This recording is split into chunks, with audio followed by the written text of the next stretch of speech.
Hey, what's up, Unbroken Nation? Hope that you're doing well wherever you are in the world today. I'm very excited to be back with you with another episode with my friend and guest, Jerome Myers, who's a developer of people and places, and he is the founder and chief inspiration officer of Dream Catchers. Jerome, my man, how are you? What is happening in your world today?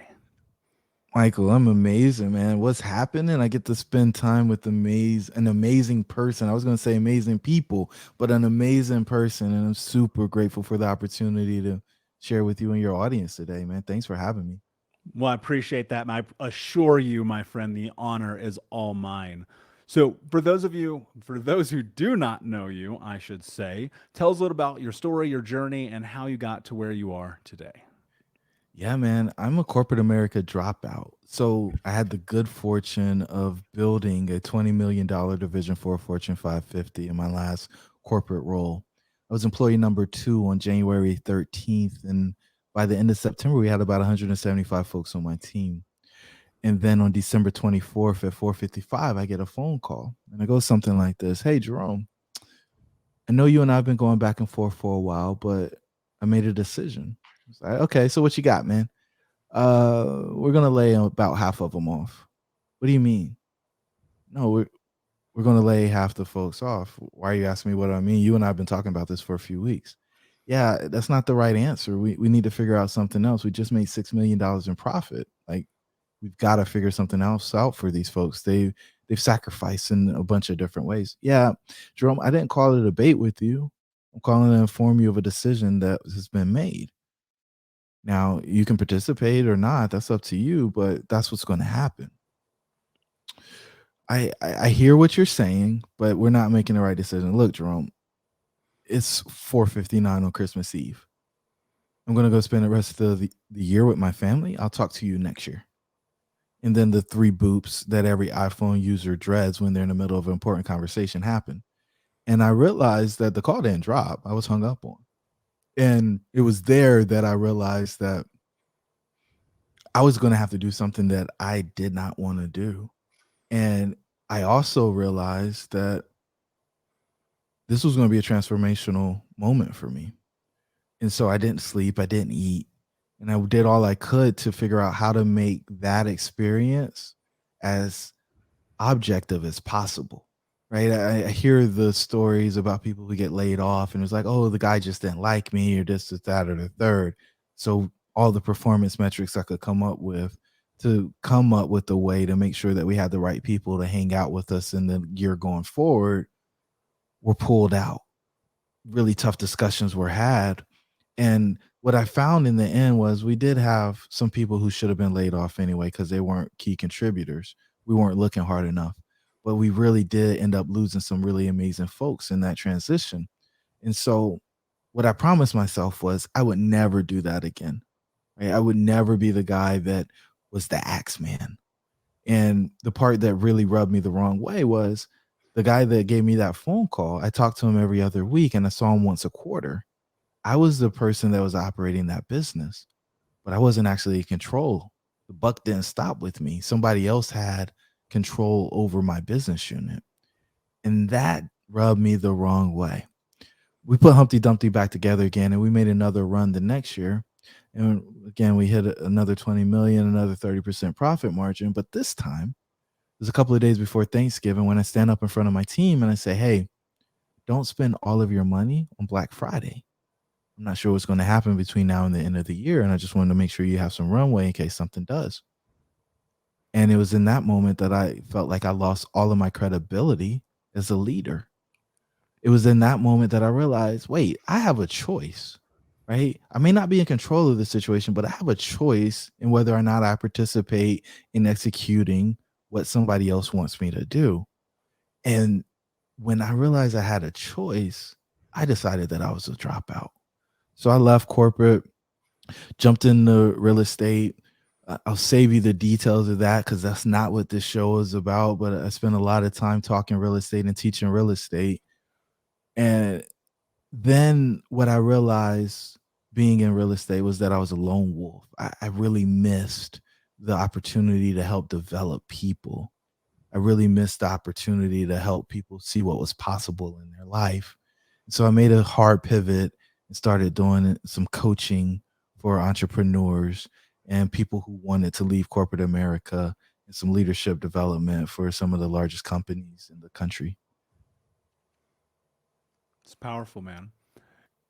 I a couple things come to mind immediately as one, as someone who worked for a Fortune 10 company at a very young age, like corporations do not care about you. Like, and that's the hard truth. I mean, there's few and far in between, but when you get in that top 550, that top 100, that top 10, it's all about profit. It is not about people, and that's probably one of the more devastating realities about the human experience if you choose to work in a corporate environment in America, especially. What I want to do, however, is I want to rewind a little bit. I want to know about your journey to get to that place because, I think from a contextual standpoint, I mean, people will hear someone who has a story. They're like, "Oh man, you're in this amazing leadership place. You're running this team. You got 30% profit margins. You're making $20 million. Like, great." But what was the journey to get there, Jerome? What was that like for you? Because I think that unfortunately one of the things in my thoughts about leadership is often we see the leader when they're at the top, and we don't really see the climb and what that looks like to actually get to that place. So tell me a little bit about like what it was like for you, not only necessarily growing up, but just learning, developing, understanding, making mistakes, facing failures. And ultimately what I think you laid a beautiful track on is making choices. Talk to us about your journey. Yeah, if I back all the way up to, growing up, I'm the son of a soldier and a stay-at-home mom. And, while we didn't have everything, we had a lot, man. I don't have the struggle and strife story and the trauma that a lot of people have, because my upbringing was very, very, uh, I'll call it sheltered. My my dad, like my complaint is my dad jumped out of airplanes for extra $200 a month so that he could help me get the cleats or we could go out to dinner, right? Like that's my complaint. My dad would stay at work late or go super early so that he could go make that extra money so we could do the thing. And the backside of that for me as an adult was seeing the arthritis that came from putting that type of stress on his body, and seeing my hero, somebody who I thought was Superman, a guy who could jump out of an airplane, go to someone who was very uncomfortable moving from a sitting position to a standing position and deciding not to sit down because it was going to be so painful to get back up whenever he decided that he wanted to move from that place. I played sports. I played football through college. Had two full scholarships when I went to university, and it wasn't because I knew what I was doing. It was because my mom was there to pay attention to me and make sure that I submitted the applications and that I was doing the studies that I was supposed to be doing. Got the engineering degree, man, and I had a choice. Was it, do you go do your PhD or do you start working? And what I realized is, man, I wanted to make money. I wanted to start earning. And so I jumped into corporate and started on that progression that ended with kind of the end of the story that we gave the listeners in the beginning. But for me, like, I learned so many lessons from sports. That's where, outside of the example and the role model that I had in my father, that's where I learned about leadership and being somebody of character and integrity, and knowing what happens when you don't fulfill your commitments. And it's funny, I say all of that, and now when I think about sports, I go to this place where I'm in the 8th grade, and I promised a teammate of mine that we were going to go to a football game that Friday night, high school football game. We're getting ready to go to the high school, so it was a big deal to go to the high school football game on a Friday night. And I didn't call that guy, and he got into some alcohol that evening, and he found a gun, and they played Russian roulette that night, and he lost. And so I get the phone call the next day that says, "Hey, he's gone." And I'm like, "What do you mean he's gone? He's dead. Like, he's not here anymore." And I have to live with the fact that I didn't make that phone call to let him know that we were leaving so that we could pick him up to take him to the game with us.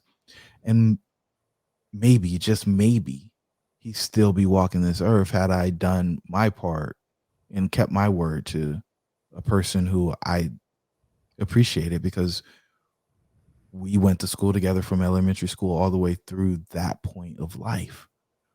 So, you know, I carry that, I carry that burden, man. Your word means everything.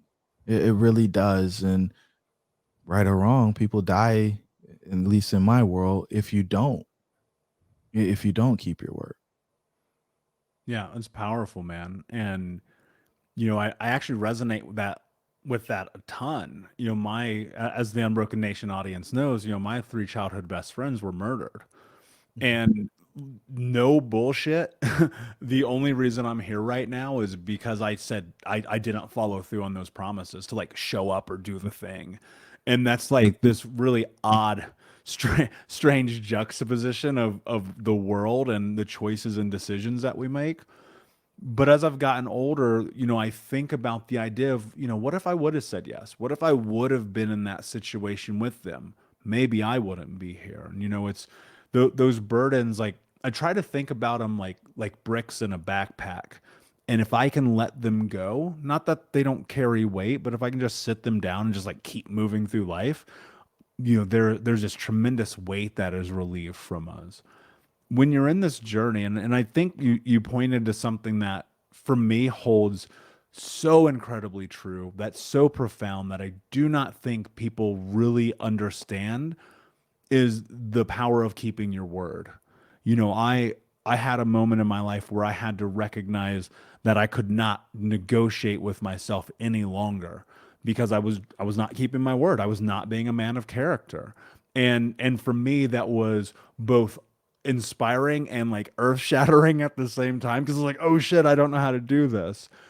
And one of the things that I've seen in my life now, being a coach and being someone who speaks on stages and leadership and having teams and things like this, is there's always that person that we see where it's like, man, if you just listen to this one thing that I'm telling you, everything about everything for you could be different.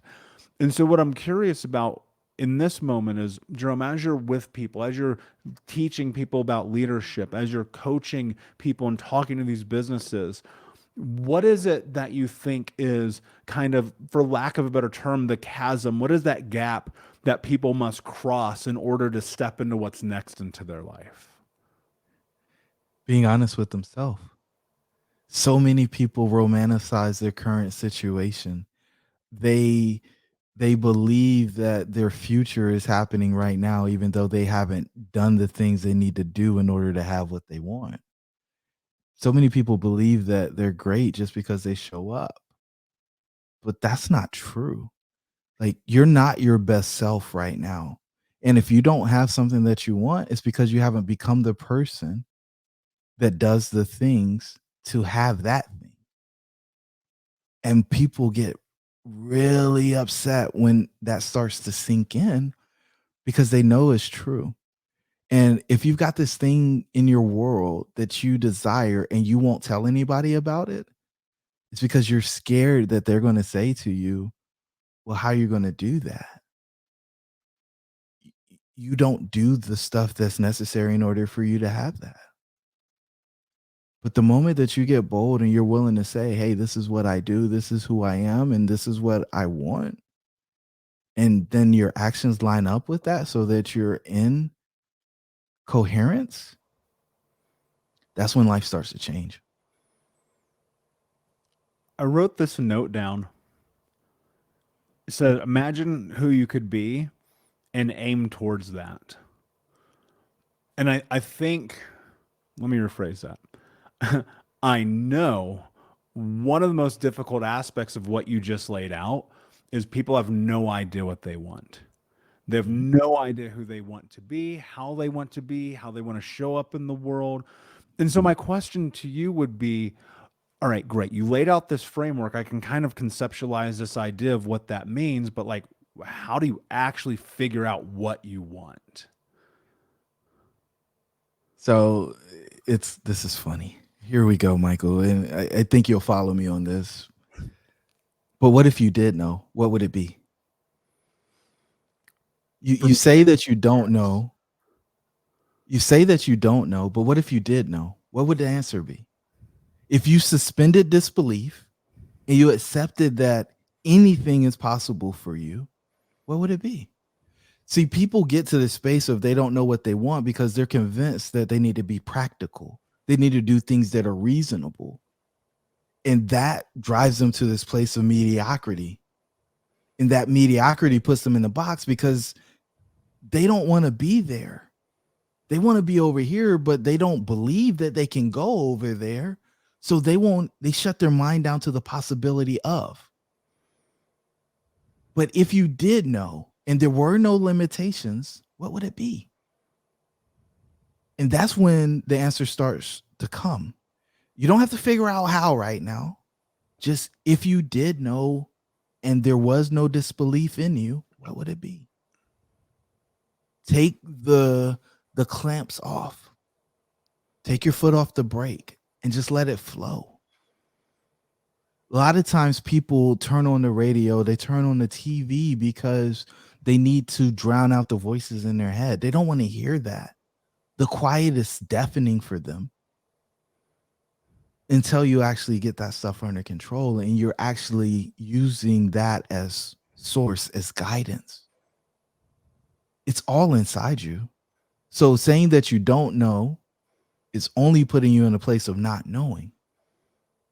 What if you did know? What kind of role has that played in your life? The moment that I realized that dreams should be real was the moment that I decided that I could do anything, right? David Goggins talks about doing the math, right? So everything breaks down into a math problem at some point. When you start doing the math, whether it's I got to figure out how to pay for this or how long it's going to take for me to do it or pick whatever else, you're actually going to figure out how to get it done. But most of the time, we don't go that far. We just say, oh, it's over there. It's a thing. And so I immediately go from this is what I want, general direction, right? You talked about aiming towards it. I call it North Star. Here's the North Star. I'm going to get there. And all I really have to do today is take the next step. And as long as I keep taking steps, I'll make progress towards it. And if I make enough steps, eventually I'll get there. I don't have to get there today. I don't have to get there tomorrow. I might not even get there next year. But if I keep going, then it's going to happen. That's how everything happened. I was never the most talented athlete on the field, but I always ended up being a standout. And it was because I was willing to do whatever it took for however long it took until we got the outcome.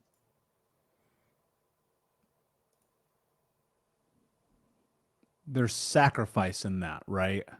I think that one of the most important things that's been true of my journey is a willingness to just try shit that seems so insane to people.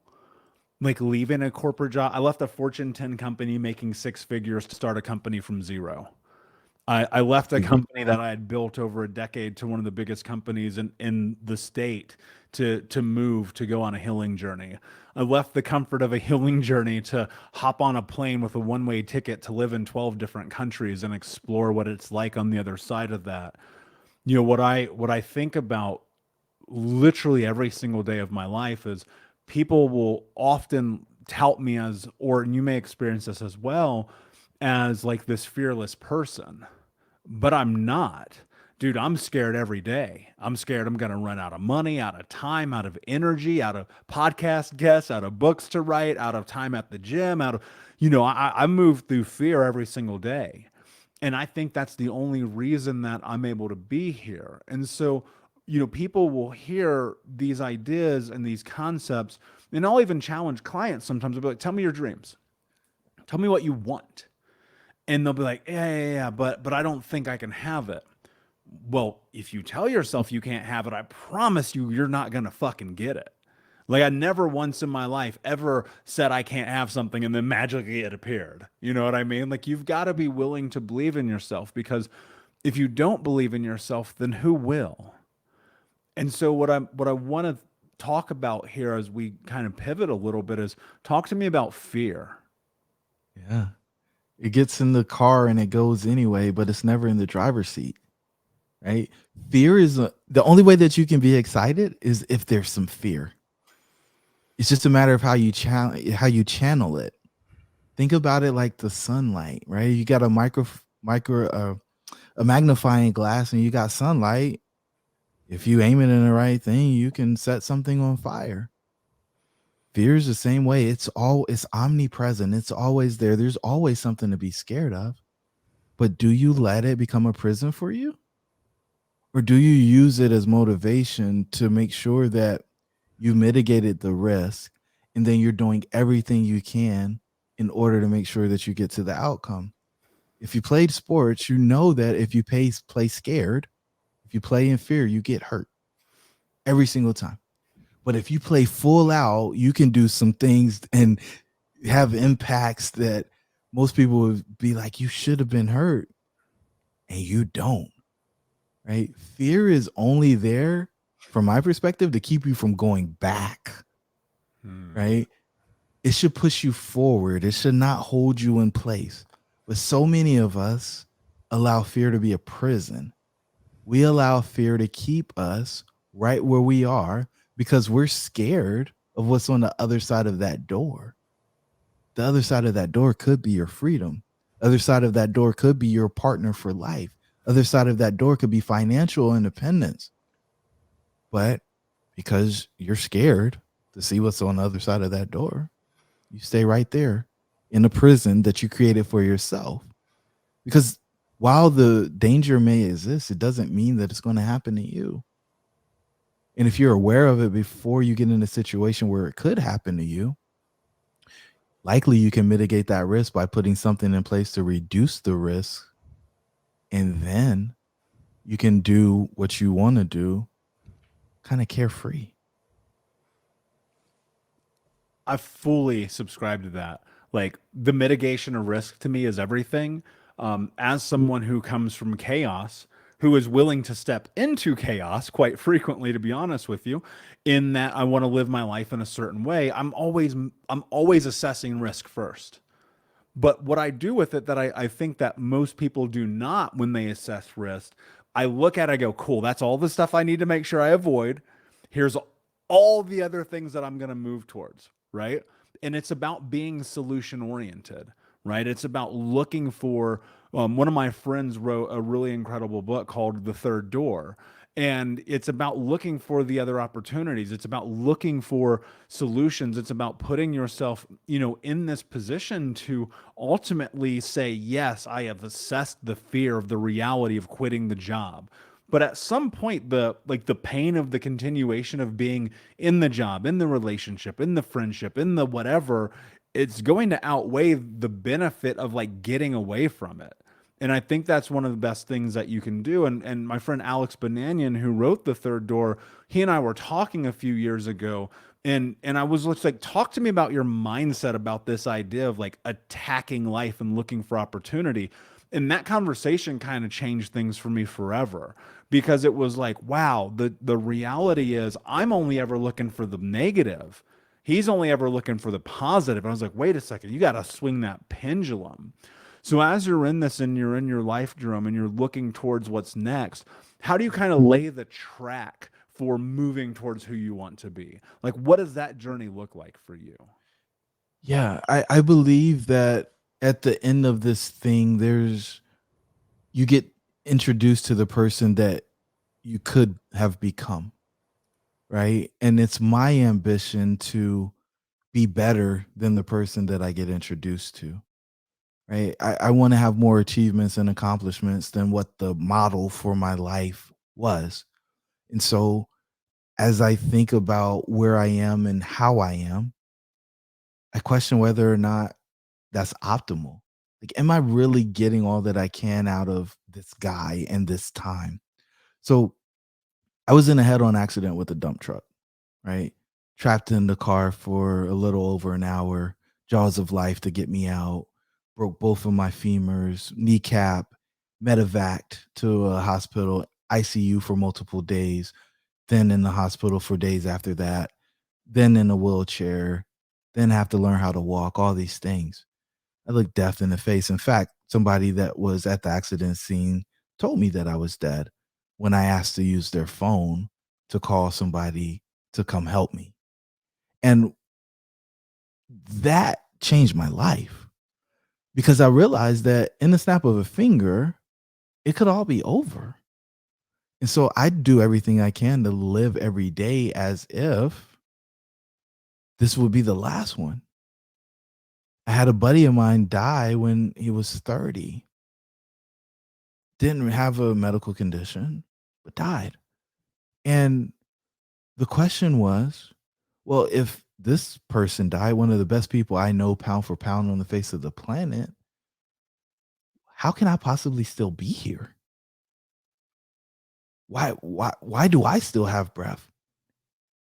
And so every day I ask myself, did I earn the breath that I was able to breathe today? And as long as I keep that as my yardstick on whether or not I'm performing or not, I end up in a pretty cool spot. I got the chills hearing you say that because I think about that all the dude, it's crazy. It's like you're in my brain for a moment because I'm like, you know, people think that this, and yes, life is a gift. And yes, many of us did not sign up for half the shit that we go through, but there's still like this beauty in all this chaos. Like if you're willing to acknowledge, like, I'm going to work to be the person that I want to be, oh my God, it's incredible what can happen. I mean, you look at your life and, you know, by any means, you are more than allotted after this accident to just blame the world, to never get up, to never go through the effort of learning to walk again, to lay in bed, to collect your social security, to, you know, turn into an alcoholic, all of the darkness that's on the other side of an experience like that. And you chose differently. And I think if anything, that's what I want people to take away from this is just understanding choice, understanding decision. Like you have the ability, it's right here. Everything that you want, you can have, but you've got to be willing to grab it. You have to be willing to take it. You've got to earn those breaths. Because like you, I think about it same. Like I don't want to be on my deathbed watching a movie about some other dude. Like that terrifies me. The most scary thing in my life is that.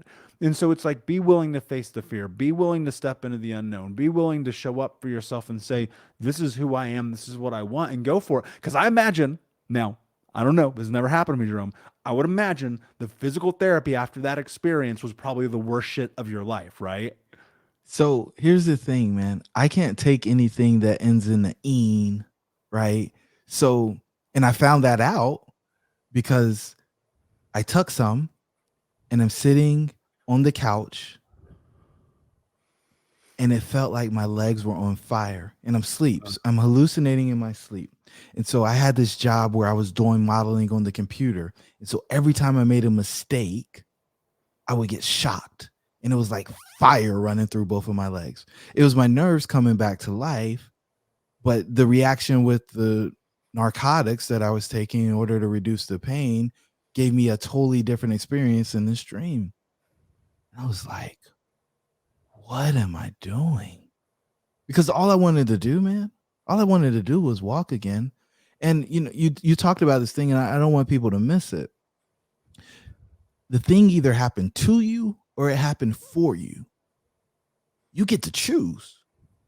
You can be a victim or you can be the hero, right? There's four main characters in every story: the victim, the hero, the villain, and the love interest. Be your love interest, right? That person that you're supposed to become, fall in love with that person, be obsessed with that person, and then do everything you can as the hero to get to them. Get to them. Overcome the villains, right? Overcome the villains. And then eventually you have somebody like Michael that comes into your world to be your guide. They help you put together the plan to go from where you are to where you want to go. And then hold you accountable to that plan, because it may be easier for you to just sit in a wheelchair or do whatever. But yeah, man, it was painful. But I was in love with the guy on the other side of that, the guy who could go to the football field and sow into young people because I had a few months off of work. And all they wanted from Coach Myers was for him to stand up, because he was the cool guy who had a motorcycle, and he showed up and he inspired all of them to be able to do a little bit more than what they'd seen. But he was now the guy in the wheelchair. And people looked at him because they couldn't figure out what was wrong or what happened. That was what was on the other side of the therapy. That's why I went through it, because I knew it was my way to become the love interest that I'd fallen in love with. It's profound, man. Even as I'm sitting here, I'm like, am I like real time? I'm questioning myself. I'm like, am I in love with myself enough to go to the next level? So I'm going to do some pondering, because I think that's a really profound, possibly life changing question. Jerome, my friend, this conversation's just been freaking awesome. I love it, dude. Before I ask you my last question, can you tell everyone where they can find you? Yeah, jeromemyers.co. Everything is there. You can find all the social media, you can find all our free resources and guides. And, we got this mastermind jumping off in a couple of weeks. And, just grateful for the folks that have interest in being connected with some of the coolest people that I've ever met on the face of the planet, gathering together 4 times a year to help each other go to the next level. And the requirement to be in that room is to be willing to be vulnerable and ask other people the questions that you've been asking yourself, that you're scared to let other people know that you're questioning. Sounds unbelievable. And I'll tell you this, I've done masterminds. I'm in one right now. They'll change your life. So we'll put the links in the show notes, of course. My last question for you, my friend. What does it mean to you to be unbroken? Michael, so you don't know this. I've been holding out on you, my brother. Uh, when I first saw you about 18 months ago, I was like, what's this guy mean, unbroken? So across my shoulders, I've got a tattoo that says unbreakable. Right. Mm, I got it in college after I broke my ankle, after I finally broke into the starting lineup. And I was like, man, I got to keep going. I can't give up. And so for me, being unbroken means being willing to get up over and over and over again. There is no such thing as failure unless you quit. And I've always been the guy that's been unwilling to quit. I've called it a relentless pursuit, right? I'm the one who knows that I can persist through whatever is put in front of me. And so for me, that's what unbroken is. It's the willingness to never give up. beautifully said, my friend. Thank you so much for being here. Unbroken Nation, thank you so much for listening. Please like, subscribe, comment, share, tell a friend. And until next time, my friends, be unbroken. I'll see ya.